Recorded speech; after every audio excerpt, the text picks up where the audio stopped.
کائنات کے ہر رنگ کے اندر انسانیت کا رنگ اور خودی کا نور اقبال کو دکھائی دیتا ہے کہ کانپتا ہے دل تیرا اندیشائے طوفان سے کیا، نا خدا تو، بحر تو، کشتی بھی تو، ساحل بھی تو، دیکھ آ کر کوچائے چاکے گرے باں میں کبھی، کیس تو، لیلا بھی تو، صحرا بھی تو، محمل بھی تو، وائے ناکامی کہ تو محتاج ساکی ہو گیا، میں بھی تو، مینا بھی تو، مستی بھی تو، حاصل بھی تو، آہ کس کی جستجو آوارہ رکھتی ہے تجھے، راہ تو، راہ رو بھی تو، رہبر بھی تو، منزل بھی تو، بے خبر تو جوہر آئینہ ایام ہے، تو زمانے میں خدا کا آخری پیغام ہے۔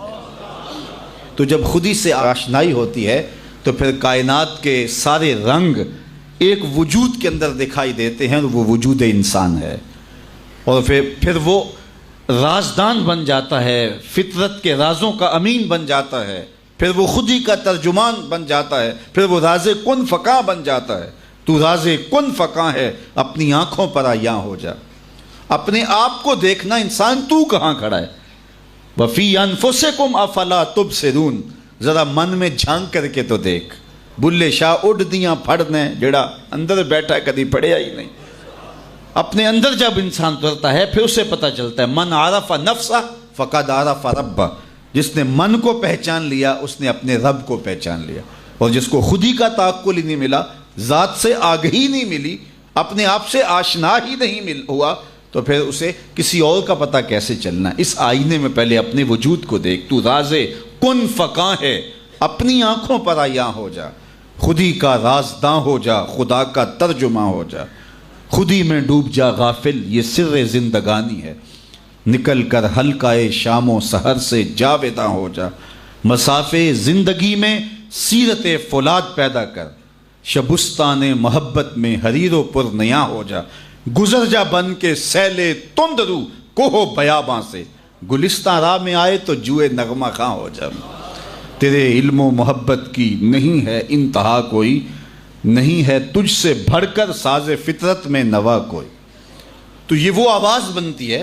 تو یہ جب عشق رسول سے تربیت ہوتی ہے، اور جب کتاب اللہ سے جڑنے سے من میں اجالے ہوتے ہیں اور زندگی کو زندگی کا حقیقی روپ ملتا ہے، تو پھر انسان کہاں کھڑا ہوتا ہے۔ کبھی ایسا نہیں ہوا، کبھی بھی ایسا نہیں ہوا کہ اقبال کے سامنے حضور کا نام لیا گیا ہو اور وہ بچوں کی طرح بلک بلک کے رویا نہ ہو، اور کبھی بھی ایسا نہیں ہوا کہ علامہ اقبال قرآن مجید کی تلاوت کرتے ہوں اور آنکھوں نے آنسوؤں کا خراج نہ دیا۔ غنا سے پڑھتے تھے قرآن مجید، اور سحری کے وقت پڑھتے تھے، اور یہ خاص لمحے ہیں قرآن مجید کی تلاوت کے۔ جب آخری عمر آئی 1938 کے اندر، آپ کے گلے کا مسئلہ ہو گیا تھا، تو جو ہے وہ کلام مشکل ہو گیا تھا۔ آج کوئی بیمار ہو جائے نا تو حال پوچھنے کوئی آئے تو لوگ کہتے ہیں جناب بیمار ہو گئے، کیا حال ہے؟ تو وہ کہتا ہے جی بڑا برا حال ہے، مجھ سے چلا نہیں جاتا۔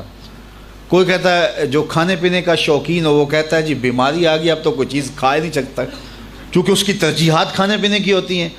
وہ کہتا ہے میں کھا نہیں سکتا۔ کسی شوگر والے سے پوچھو، وہ کہتا ہے میٹھا نہیں کھا سکتا تو کیا زندگی باقی ہے؟